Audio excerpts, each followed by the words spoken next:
Assalamualaikum warahmatullahi wabarakatuh. Kali ini kami akan melembari sedikit dari biografi tokoh yang pendapatnya tersebar dan mazhabnya bertahan hingga sampai saat ini.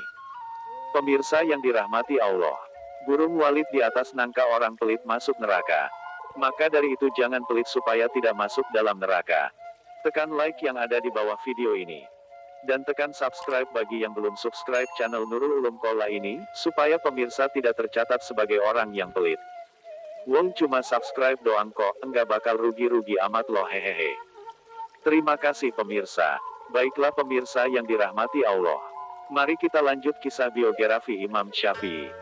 Kita, sebagai penganut mazhab Imam Asy-Syafi'i, sudah tentu harus mengetahui sedikit banyaknya kisah dan biografi Imam Syafi'i rahimahullah, yang pendapatnya kita ikuti di sepanjang hari-harian kita. Nasab Imam Syafi'i. Imam Asy-Syafi'i dilahirkan pada tahun 150 Hijriah, di Gaza. Bertepatan dengan tahun Imam Abu Hanifah meninggal dunia. Bahkan sebagian ahli sejarah ada yang mengatakan, bahwa Imam Syafi'i lahir pada malam waktu meninggalnya Imam Abu Hanifah.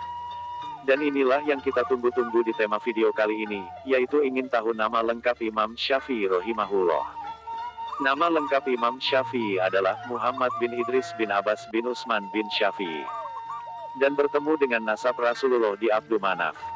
Artinya, Imam Asy-Syafi'i berasal dari suku Quraisy, dan bertemu nasabnya dengan baginda Nabi Muhammad SAW.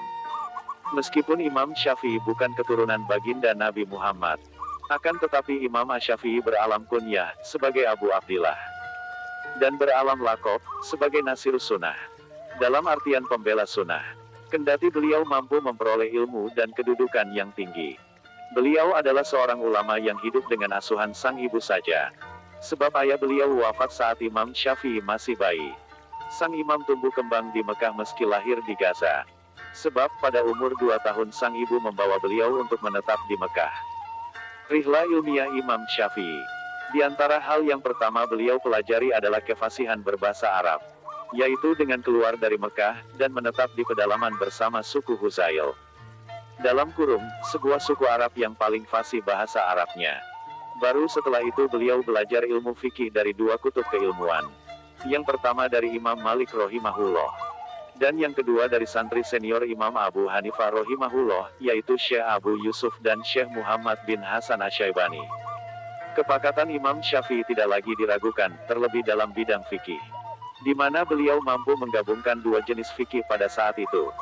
Karena beliau belajar ilmu fikih dari 2 kutub keilmuan. 1. Madrasah hadisnya Imam Malik.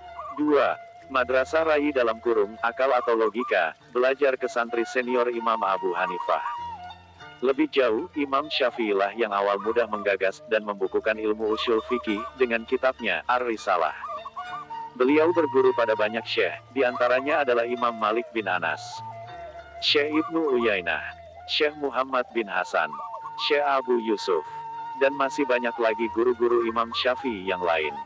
Adapun santri Imam Syafi'i diantaranya adalah Imam Ahmad bin Hambali, Syekh Al-Humaidi, Syekh Abu Saur, Syekh Yusuf bin Yahya Al-Buwaiti, dan masih banyak lagi santri-santri yang lain. Imam Syafi'i juga termasuk ulama yang cukup banyak mengarang kitab-kitab. Di antaranya yang paling terkenal adalah Al-Dan Ar-Risalah. Hari wafatnya Imam Syafi'i. Robi bin Sulaiman mengatakan, bahwa Imam Asy-Syafi'i meninggal pada malam Jumat setelah maghrib, dan dimakamkan hari Jumat setelah sholat Asyar, hari terakhir dari bulan Rojab. Ketika kami pulang setelah mengantar jenazahnya, kami menyaksikan hilal bulan Syaban 204 Hijriah, dan pada saat itu Imam Syafi'i masih berusia 54 tahun. Dalam artian belum nyampe ke 60 tahun. Semoga Allah merahmati Imam Syafi'i dengan rahmat yang luas, amin. Pemirsa yang dirahmati Allah, kami Arifuddin bin Nasiri Umri Qola menyampaikan banyak-banyak terima kasih atas dukungan yang pemirsa berikan kepada channel kami ini. Kami tidak bisa membalas dengan suatu apapun, melainkan kami hanya bisa meminta kepada Allah. Semoga pemirsa yang mendengarkan kisah biografi Imam Syafi'i ini, mendapatkan barokah Allah melalui Imam Syafi'i.